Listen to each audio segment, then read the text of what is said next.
Hello, it's me again. Just like EG's newest podcast series, we are still here and we are still delivering you lots of fascinating information on this sunny Wednesday afternoon in lockdown. Apologies for being a little bit late. We have had just a couple of technological issues. Just like Savannah said in our first session this morning, technology is nothing more than the pencil of our age, and we did have a little bit of a snapped nib of that pencil. So David Atkins from Hammerson, Chief Executive at Hammerson, was meant to be joining us on this session. Sadly, he has not been able to get on. We haven't been able to see his lovely face. So it'll just be us girls here today. So joining me for our final session is Philippa Gill, who is Director of Aurora Global, and Sarah Ratcliffe, Chief Executive of the Better Buildings Partnership. So as I've said, we've learned so much already today, and this final session is really going to bring all of those learnings together and look to the horizon to see exactly what the future of the real estate sector could and needs to look like. I'm really excited about this final discussion because it's about creating a new normal. It's about taking everything that we've learned and actually using it to be better businesses, to be better provider of spaces, to be better providers for the planet, both environmentally, societally, that's hard to say, and I haven't been on the gin yet, and economically as well. So I'd like to get straight into that, and I'm going to start with you, Sarah, if I may. I'd like to get an idea from you about what you think this sector has learned as those providers of space for so many people about the way in which human beings operate as a result of the situation we're going through now, and how we can utilise what we've learned from that to make sure that we are delivering the places and spaces that actually work for people and for businesses to live, work and play in. Sure, thanks, Sam. I mean, I think certainly one of the things that we've learned about humans through this crisis is that they are both unique and ingenious. So to the first point, which is about uniqueness, I think one of the things that I've observed during the crisis is that all of us have very different needs. And particularly during a crisis, those needs, like this one, those needs come to the fore. Those are all very different needs. We also respond in different ways to a crisis like this, and to the environment around us in terms of that crisis. And so I think one of the things we as an industry need to do is to think about that uniqueness and think about how we treat the customers, the occupiers, the people that we engage with across the industry as unique human beings. We've also learnt, as we've already heard on a number of occasions today already, that human beings are extremely ingenious and incredibly resourceful when they need to be in a crisis. And I'm sure that we've already talked about lots of those things today. There are lots of examples where we've learned about humans as individuals responding to this crisis and the skills that we have in order to do that.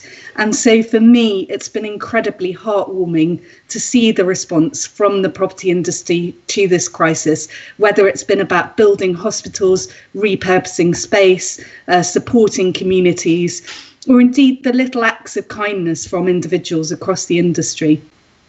I think the second key point of learning as well for us as an industry is that businesses are made up of those individuals, and what the crisis has done has helped us to re-examine the purpose of those businesses, the role they play in society, and how we could reshape that going forward. Could or should? Should. Definitely should. Excellent. I think that's a really interesting point to look at a bit more, the sort of re-examining of the purpose of real estate companies in general. and have a look at what that means for the built environment. So what does that mean for development going forward? We've had a bit of a focus on city-centric urban living, live, work and play in the same place. Is that, when we re-examine our purpose, is that something that we need to focus on as well, and maybe change our focus there? Philippa, any thoughts around that from you? I think, as part of that, two of the things I think that have really come out is the need for diversity, and that's whether it's on a human level, on your own level, like we get fed up at the same space, need to move around, quite bored of where my desk is right now, quite like to move it, nowhere to take it, slightly irritating. And the other thing that I think is really important is this thing of resilience, and part of that, what kind of space do we need? Should it all be one? Should it all be other? I think applying both of those, both at a personal level and our own mental health and our own resilience right now has never been more paramount. But if you flip right to possibly the other end, at a big investment level, the diversity and resilience of your investments right now has also never been more stark and more under the spotlight. But actually, picking up on your point, those buildings that are held in portfolios are occupied by people. We always used to laugh when we'd finished a new building in my previous role, and the engineers would say, if only we didn't have to put people in the buildings. They're so perfect right now. Like, yes, those annoying people that occupy all these buildings. And I think, Sarah's point is a really important one that, and we've referred to this morning, all those decisions are made up of tiny little choices, which start right from the individual and end up being, even enormous investment decisions are made by a group of people sat around a table. What kind of table do they want to be sat around now? And what this awful situation and this crisis, apart from forcing us to show our best selves and understand our own resilience, is the opportunity then to take a step back, have a pause, not panic, because there will be a certain amount of panic when everyone goes back, and just say, am I resilient? What does that mean? What kind of space do I want to be in that's resilient and diversified, which is probably, as we're all learning, a little bit of everything, plus the choice to move around, because even the most amazing office, if you're in the same place all the time, becomes mundane. How do we continue to show our best selves? I like that idea of, we have this crisis has brought that out of us. How do we make sure it stays there? And so when we do look to the horizon, we see many, many versions of people's best selves. Sarah? I think it's a difficult question, isn't it? Because I think, well, one of the things that has been really interesting about the COVID crisis is that the momentum has been established, and it's been established really around a common goal, which is effectively very immediately securing the health and well-being of individuals. And momentum therefore gathers around that common goal. And I think what will be interesting is when we come out of the other side of the crisis, we've had the infrastructure, we've set the infrastructure which enables us to achieve that and address that very immediate threat to health and well-being. Where are we left? And I think there are two things I would say about that. One of which is that buildings have a really important role to play in health and well-being. And I think one of the things that where we need to maintain the momentum is to ensure that buildings are being seen as a haven of health and well-being for the people that are within them, whether that's improving the quality of our homes or our working environments or the spaces where we go. And the other thing is that I think maintaining the momentum is about acknowledging there's a crisis. And COVID obviously represents a very immediate crisis. We have any number of crises going on a global level to which we need that same response. And I think part of maintaining that momentum is about really very clearly and urgently acknowledging those other crises that are occurring. And of course, by that, one of the crises that I'm referring to is climate change. And we need to essentially use what we've learned from the COVID crisis in terms of our skills and our responses to a crisis, and say, how do we apply that to other crises that are occurring around the world? It's really interesting, isn't it? Because we were able to react so quickly to this crisis, and the environmental crisis will have just as devastating as an effect on human beings as this current crisis that we're going through, but our reaction to it has been nowhere near as fast as this. So I think that's a really, really valid point to make, that we need to identify and acknowledge the other crises going on that do impact business and individuals. Philippa, is that something that you see Avora and would agree with? I mean, the first thing that strikes me is the first issue that we have as a species is that we are designed to deal with what immediately impacts us. And we didn't need to worry about the climate when we couldn't affect it and impact it the way we did. Although if you look at, anthropological history, it turns out we've been affecting our climate and deforesting since we learned how to make a blade out of a piece of stone. But luckily at the time, it took us a while to make the blade out of a piece of stone. We couldn't just go and buy one from the shop. And that, it's that speed to delivery that allows us to do both the good and the damage that we can do now. I think looking at the response from across our client base, and, as Sarah knows, we have a lot of her members as our client base. What's really heartening is for those who have committed to, for example, net zero pathways and who've got their eyes really on the horizon, both as, in the nicest terms, the right thing to do, but also a direct acknowledgement of that future risk on the value of their portfolio.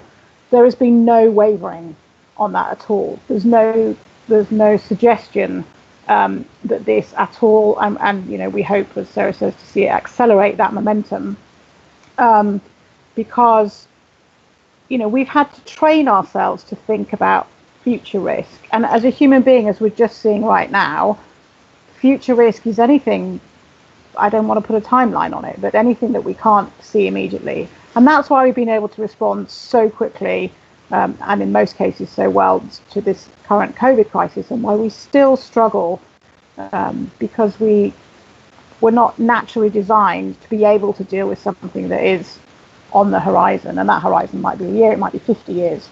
So it's really encouraging to see these commitments to zero carbon, to net zero portfolios starting to happen, and people actually working out how to do that. And we haven't seen any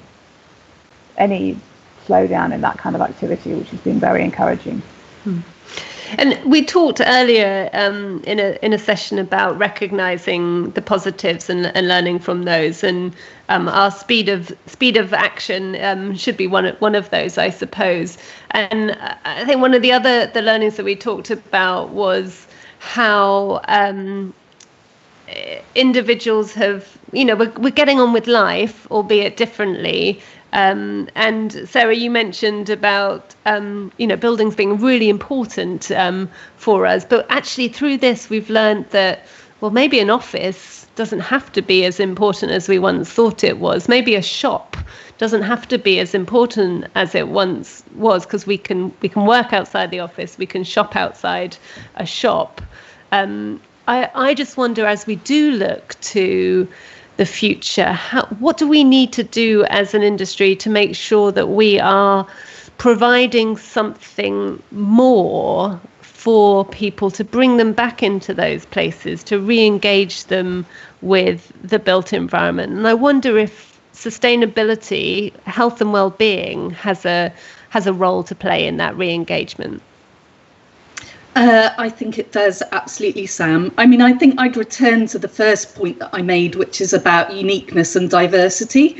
And I think it's easy for us to kind of, tread a path where we have a discussion where we say, well, everybody can home work now, so offices are clearly, defunct. Actually, of course, that's not the case. And what we've realised in this crisis is that actually people really value getting together to work. But as a result of the crisis, we've discovered lots of different ways we can do that. What I think is going to be needed from the physical buildings going forward, so the actual assets themselves, is to focus much more clearly on the user experience within those buildings. It's going to be that's more important. And if we only think about buildings in terms of, their physical makeup, we're not actually really engaging with the experience that the users have inside those buildings. And I think there are really important links there with, if you like, the more traditional sustainability agenda in terms of the efficiency of the buildings, the health and well-being of the occupants in those buildings, but also bringing nature into those buildings, I think, is going to be really important going forward. I think I'm probably the same as many people who, as a result of the crisis, have reconnected with nature and actually really learnt to value it, perhaps a lot more than we did previously. So I think, buildings will remain important, and in fact, probably more important, because we've realised the value of gathering together, that social connection, that human experience is really important. But perhaps as an industry, what we need to think about is less about, how we design according to certain standards and guidelines and institutionally acceptable standards, but more about actually how do we meet the expectations of the users who are coming into those buildings? What do they want them to be like? What kind of spaces do they want to occupy? So does that mean we'll need to see a bit of a shift in strategy of how real estate companies, how occupiers, how us as individuals think about property? I think that was beginning to happen anyway, Sam, actually before the crisis.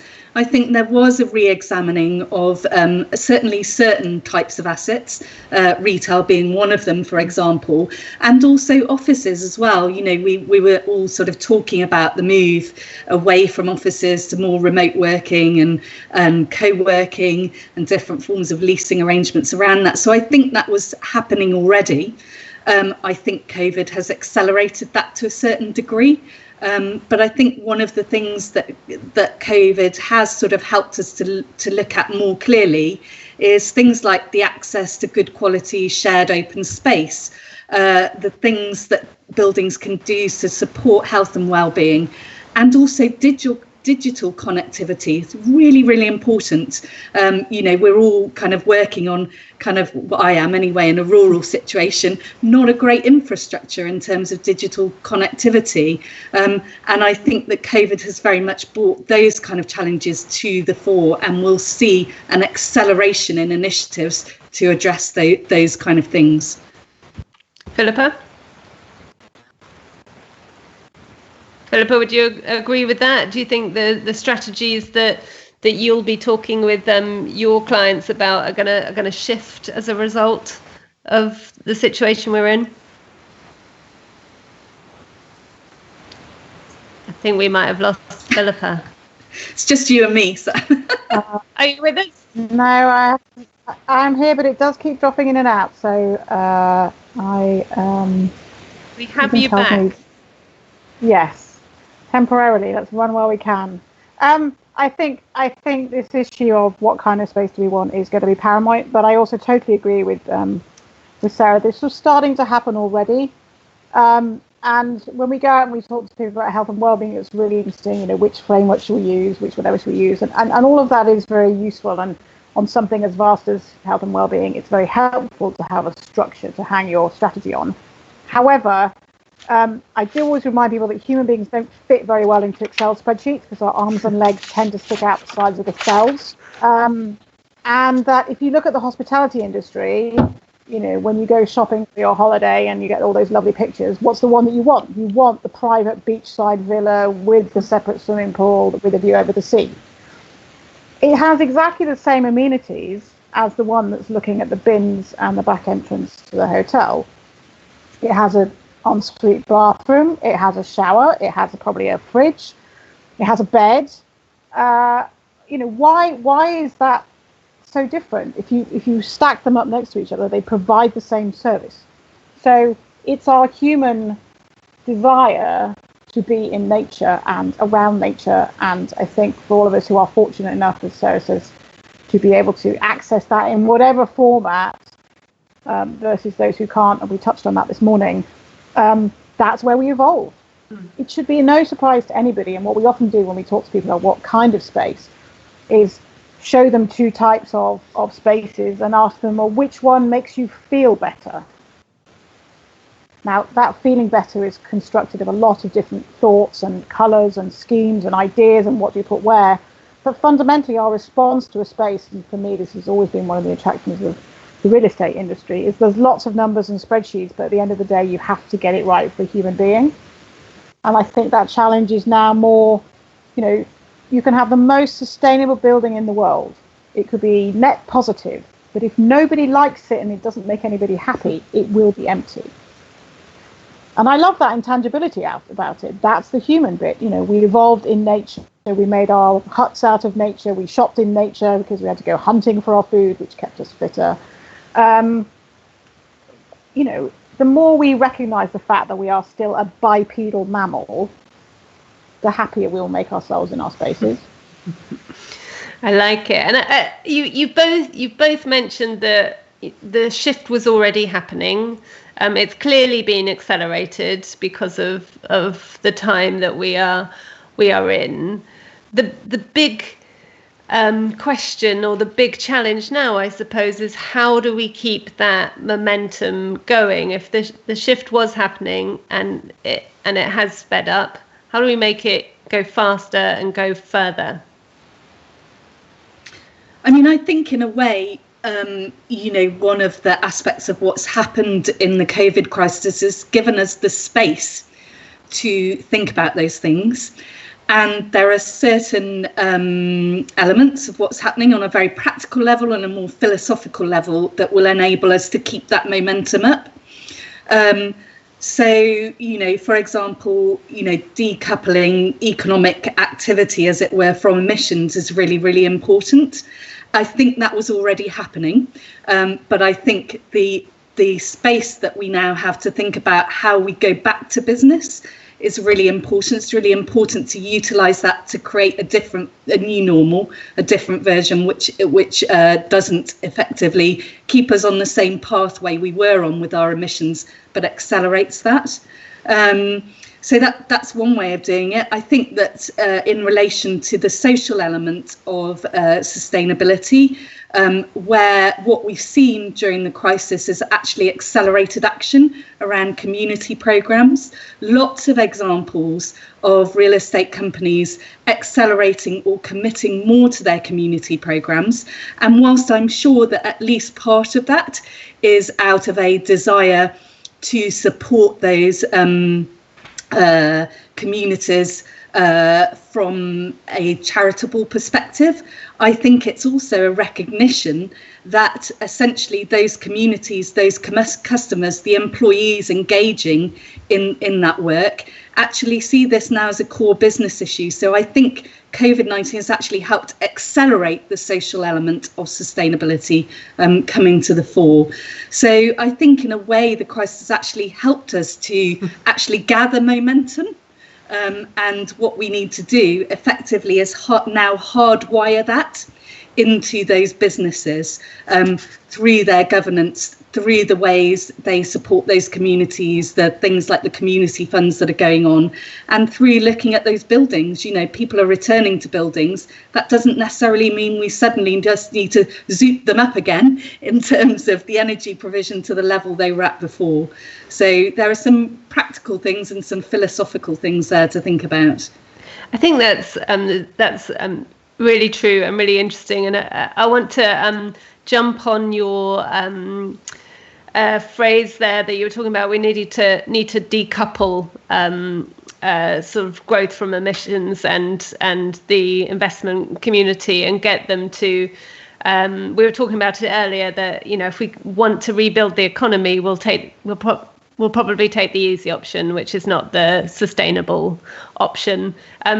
And what we need to do to make sure that we take the slightly more difficult but ultimately more profitable for everyone option. And I know there are calls for the EU Commission to use the European Green Deal as a framework to have a recovery plan in place that includes both the green transition and this digital transformation that we're going through. Do you see, despite not being in the EU anymore, do you see that as a strategy that the UK could use, that businesses should put at the centre of their business, that we should lobby for government to back? Sarah? I think, sorry, Sam, I was just waiting to see if Philippa wants to come in. I think absolutely. I mean, I think there are lots of different mechanisms we can use in this. There are political mechanisms, there are technical mechanisms, there are people-oriented mechanisms, skills development, and so on. And essentially what I'm saying, we need to use all of those. So we do need to use all of those. I think it's really important for us as an industry. I think recovery plans often kind of in the real estate industry, so I'm focused around development and redevelopment. I think I'd like to see a much greater focus on our existing buildings and retrofitting those. So I think that has to be a really important aspect of any investment going forward in terms of government policy and also the real estate industry more generally. We need to invest in our existing buildings for lots of different reasons. I also think the link between sustainability and digital issues is really important. Just to give you one really practical example of the feedback that we're getting of our members, which brings that to the fore, is that obviously during COVID-19, many of those members were looking to address their buildings and effectively either shut down or significantly reduce the operation of those buildings during COVID-19. Really difficult when those buildings were not digitally connected. There had to be people on site to do that and to understand those systems. If we had more digitally connected buildings that could be operated remotely, then that kind of thing would be made a lot easier. And also what our members have learned is that by kind of scaling back those operations during COVID-19, actually there were huge efficiencies to be made, and those could sustain actually beyond the crisis. So that's just a very specific example, but absolutely, you know, technology, policy, skills should all be part of addressing the sustainability challenges that we have. Philippa, anything to add around that? I'm thinking about the other end of the market. You know, what is it that drives those kind of investment processes on a really spreadsheet-based issue? It would be, I mean, you know, all the jobs you don't want right now, other than being on the front line, is probably being in the Treasury. And certainly wouldn't want to be in the Treasury on the way out of this. But they also have an opportunity, and it will be interesting to see how brave everybody is feeling, but particularly how brave the government is feeling. There are so many mechanisms, given that we're so far in almost, not who cares, but, you know, the numbers of zeros are just mind-boggling. There is an opportunity to put a lot into place at, I think, policy and government level that has been discussed. So wouldn't it be great, for example, if debt rates for development versus refurbishment were clearly distinguished? Wouldn't it be great if there were tax or other benefits to refurbishing a building and repurposing it than building new? You know, the list of wouldn't it be greats goes on, but there will be some very simple levers that would drive the market structurally towards that change. And I think the banks have a role to play here. They've obviously, their underwriting is going to look slightly shredded on the way out of this. All assumptions are off, which will it has to drive innovation. Because if you're faced with a portfolio of currently half-empty buildings, what are your choices? Well, what you would hope the positive choice is to make them spaces that people really want to be in. Because for those businesses who are coming to that work, and we talked about this morning, those are people who have hopefully stepped back and who also have a choice and maybe want a different kind of space and a different way of using it. And it will be challenging, but you know, we've seen that we can adapt. And if we miss this opportunity to adapt to doing it in a better way, and therefore on the Excel sheet and making our portfolios more robust, more diverse, more flexible, and built to be redesigned, then that can only be positive, I think, for the investors in the long run as well. Excellent. We've just had very rapidly running out of time, but we've just had a question come in on Slido that I want to ask before I ask you a roundup question, which is there will or should be more emphasis on health going forward as part of ESG. Is there a risk that mental health will be sidelined as a consideration, or will physical and mental health be given consideration as part of an enhanced ESG focus? And should this be a requirement and not a nice to have? Philippa. This is my pet subject, actually. Forgive me for the soapbox.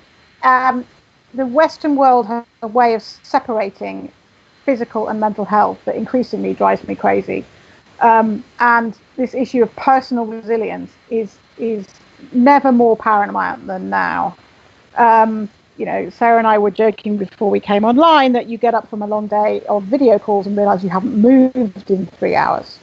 Part of that resilience, you know, I mean, Plato in the 5th century BC worked out that body and the mind both had to be healthy and well. I don't know why we've managed to forget that in 5,000 years. I mean, each generation thinks it's a genius.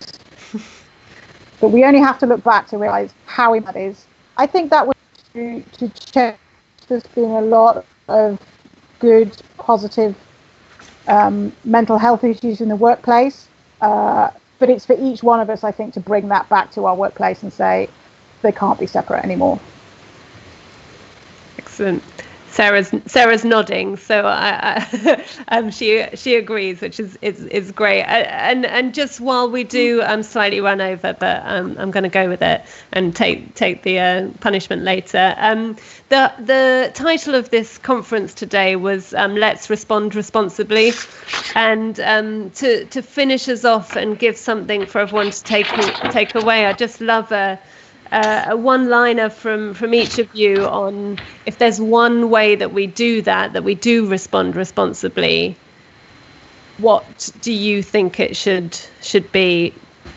Philippa, I'll start with you. I would say that we all make a commitment to ourselves and our businesses not to go back to business as usual. Fantastic. Thank you. Sarah? That Philippa stole my one. Steal each other. Yeah, I totally agree with that. We should not go back to business as usual as a result of what's happened. We should definitely try and focus on rebuilding in a different way. I guess the other aspect of responding responsibly that I just want to highlight is to slightly steal a word that I heard someone from one of the sessions earlier today use, which was compassion. Compassion, kindness and respect. And I think it's really interesting. One wouldn't have dared use those words in a business context quite some years ago. But I think the whole of the redefinition of business is about adopting those kind of values in the way that business operates.